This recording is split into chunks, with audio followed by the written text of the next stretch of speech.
Hello बच्चों, मैं आपका यार सर की स्टोर का डायरेक्टर। चलिए आज हम लोग समझते हैं इफेक्ट ऑफ डिफॉरेस्टेशन, यानी अगर हम पेड़ का कटाई करते हैं, जंगल काटते जाएंगे तो उसका क्या इफेक्ट होगा, क्या प्रभाव पड़ेगा बच्चों।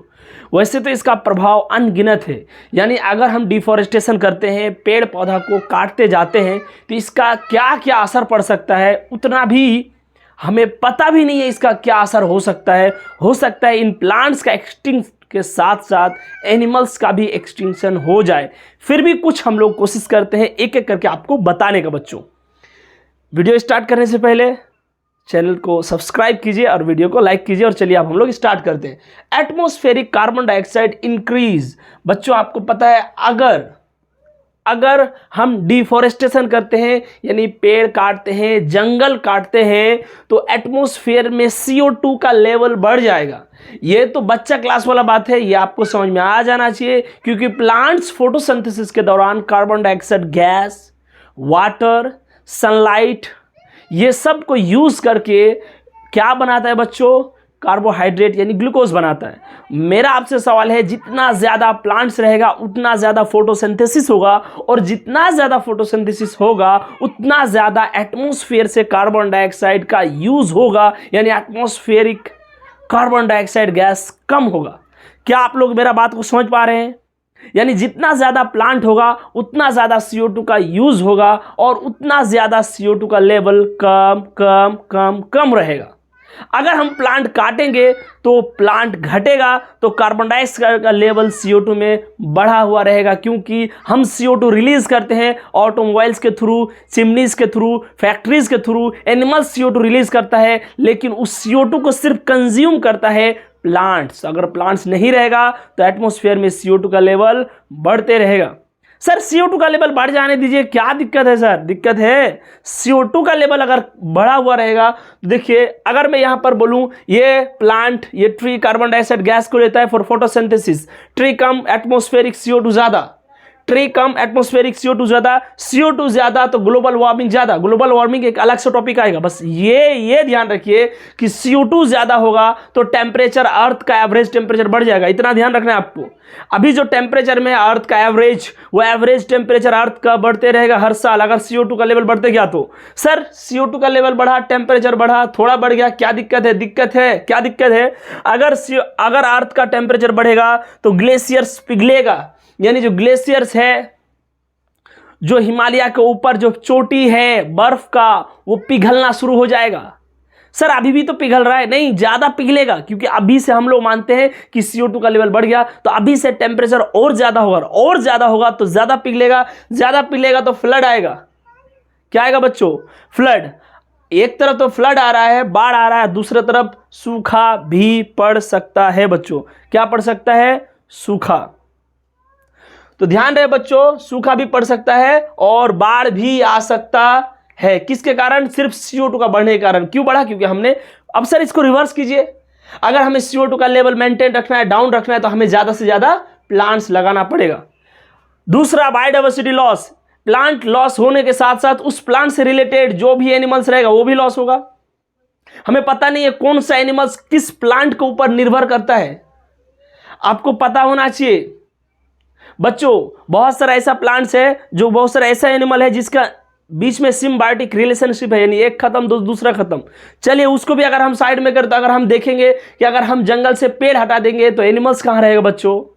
ये भी तो तरीका है। हम अगर बायोडाइवर्सिटी लॉस बोलते हैं कि अगर डिफॉरेस्टेशन से होता है तो ये कोई गलत बात नहीं है। ट्री कम होगा तो habitat loss for animals, animals के लिए जगह कम होगा, रहने का जगह कम होगा तो एनिमल्स भी कम हो जाएगा।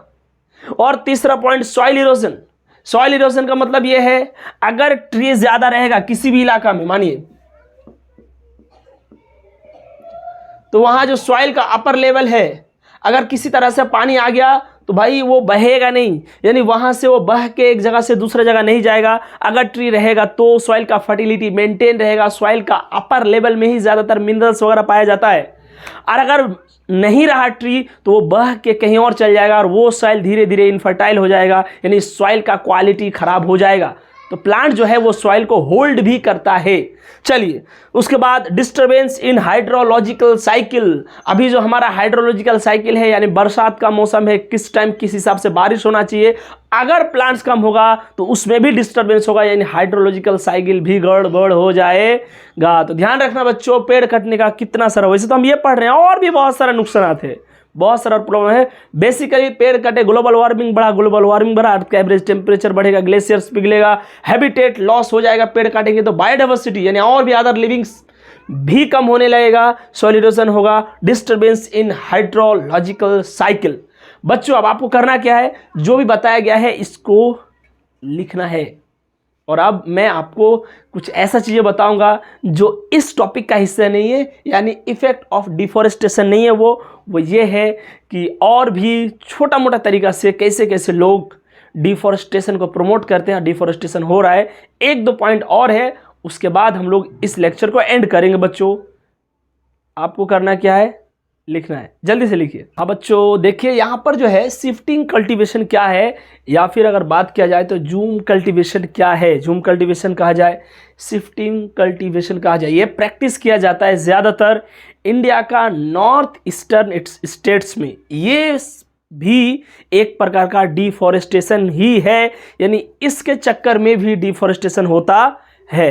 कैसे बच्चों, मैं आपको समझाऊं। नॉर्थ ईस्टर्न स्टेट्स मतलब है जैसे कि आपका अरुणाचल प्रदेश, आसाम, सिक्किम, मिजोरम, ये सब जो है नॉर्थ ईस्टर्न स्टेट्स है। उन जगहों में क्या होता है, वहाँ का क्या होता है, slash and burn agricultures are practised, यानी काटो और जलाओ।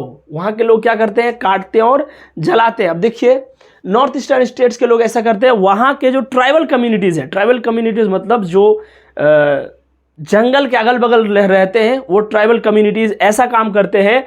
This is also a major factor for deforestation. ये भी एक मेजर फैक्टर बन गया है आजकल डिफॉरेस्टेशन के लिए, यानी डिफॉरेस्टेशन इसके थ्रू भी बहुत ज्यादा हो रहा है। क्या करता है ये लोग, देखिए फॉरेस्ट है, फॉरेस्ट में ट्रीज आर एक्स्ड, सबसे पहले ट्री को काट दिया गया। क्या करेगा, सबसे पहले ट्री को काट दिया गया, और अब क्या करेगा, वहां लगा देगा आग। ट्री काट देगा तो घास फूस जो भी है वो बच जाएगा, यहाँ आग लगा देगा। आग लगाने के बाद होगा क्या, वो पूरा ऐश में बदल जाएगा। ऐश जानते हैं आप, जलाने के बाद जो बचता है उसको हम लोग ऐश बोलते हैं। क्या बोलते हैं बच्चों, ऐश। उसके बाद वो ज़मीन बंजर हो गया, खाली हो गया। अब वो ज़मीन को या तो वो लोग फार्मिंग में यूज़ करेगा, या फिर कैटल ग्रेजिंग यानी जानवर को चरने के लिए यूज़ करेगा। तो ऑल ओवर हुआ क्या, डिफॉरेस्टेशन ही हुआ बच्चों। देखिए फार्मिंग करे चाहे जो करे, हमारा फॉरेस्ट तो खत्म हुआ। तो ऑल ओवर ये जो है इसको हम लोग कहते हैं जूम कल्टीवेशन, या फिर इसी को बोला जाता है शिफ्टिंग कल्टीवेशन। इन्होंने क्या किया, फॉरेस्ट को एक लैंड में शिफ्ट कर दिया बच्चों, जमीन बना दिया, फॉरेस्ट को नॉर्मल लैंड बना दिया, फील्ड बना दिया। फॉरेस्ट जब तक था, ट्री को काट के सबसे पहले नॉर्मल किया, फिर जो बचा उसे आग लगा दिया, जो ऐश जमीन बचा उसको कैटल का ग्रेजिंग करने के लिए या फिर फार्मिंग के लिए यूज कर रहा है। अगर ऐसा होते गया तो देखते ही देखते हमारे पास फार्मिंग के लिए लैंड तो होगा, लेकिन हम पीछे से फॉरेस्ट को खो देंगे बच्चों।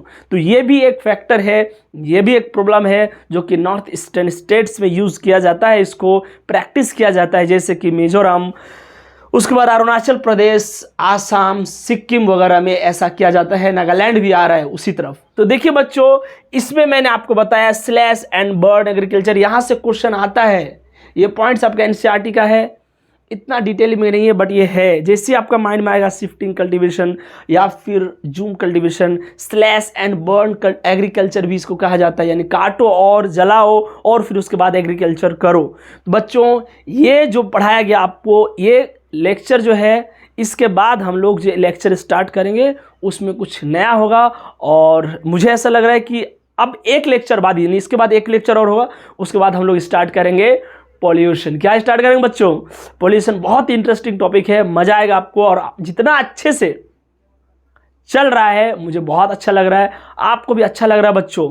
साथ साथ चलते रहिए, खुश रहिए, मस्त रहिए, और हाँ चैनल को सब्सक्राइब करते रहिए, फ्रेंड्स में वीडियो शेयर करते रहिए बच्चों। जो भी आपको अब तक बताया गया बच्चों, अभी तक उन सब चीज़ को आप डिवाइड कीजिए कि सर मुझे इतना सारा पढ़ा दिया है इकोलॉजी का, लगभग हम लोग 80 से 90% इकोलॉजी पढ़ चुके हैं बच्चों, देखते ही देखते। और आपको पता होगा हम लोग हर एक पॉइंट को समझते हुए चल रहे हैं। इतना पोर्शन हमारा इकोलॉजी का ख़त्म हो गया है। हर साल लगभग 10 क्वेश्चन आता है ये एक ही चैप्टर से बच्चों, और सोचिए उसमें से 8 से 9 क्वेश्चन का तैयारी हम लोग कर चुके हैं। क्या आपसे क्वेश्चन बढ़ रहा है? प्रैक्टिस कीजिए जहां से भी हो सके। कंटेंट तो मैं आपको भर के दे रहा हूं, अब वक्त है आपका प्रैक्टिस का। कितना प्रैक्टिस कर रहे हैं और कितना चीज़ों को याद रख पा रहे हैं बच्चों। हमें जितना जल्दी हो बायो को निपटाना है, यानी बायो को ख़त्म करना है बच्चों। ध्यान रहे जितना भी चीज़ आपको पढ़ाया गया है सब चीज़ का प्रैक्टिस कीजिए, पढ़ते रहिए बच्चों। अपने फ्रेंड्स के साथ भी कभी कभी चीज़ें शेयर कीजिए, उनसे इन सब टॉपिक में डिस्कस कीजिए, इससे आपका नॉलेज और इंक्रीज होगा। बच्चों ये वक्त है पढ़ाई का। बहुत सारा ऐसा स्टूडेंट आपको मिलेगा अभी सीरियस नहीं हो पा रहा है, जैसे ही एग्ज़ाम आएगा फिर सीरियस होकर कोई फ़ायदा नहीं बच्चों।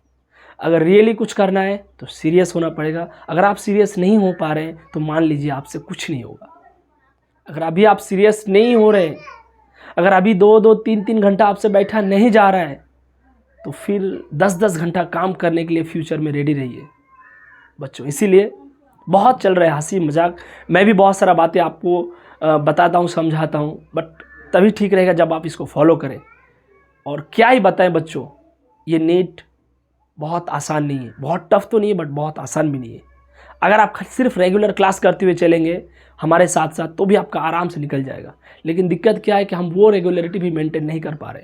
कुछ दिन के लिए जब तक एग्ज़ाम नहीं आया है नज़दीक बच्चों, जब तक एग्ज़ाम नहीं आया है, फ्रेंड्स को, चाहे वो कोई भी फ्रेंड रहे, गर्लफ्रेंड रहे, फ्रेंड रहे, जो भी आपसे एडिक्टेड चीज़ है, वो सब चीज़ को धीरे धीरे छोड़ दीजिए बच्चों। एक बार बस सफल हो जाइए, उसके बाद फिर सब चीज़ आपके पीछे पीछे आएंगे। ये जो भी लोग हैं अभी आपके आसपास, ये लोग नहीं रहेंगे हमेशा आपके साथ।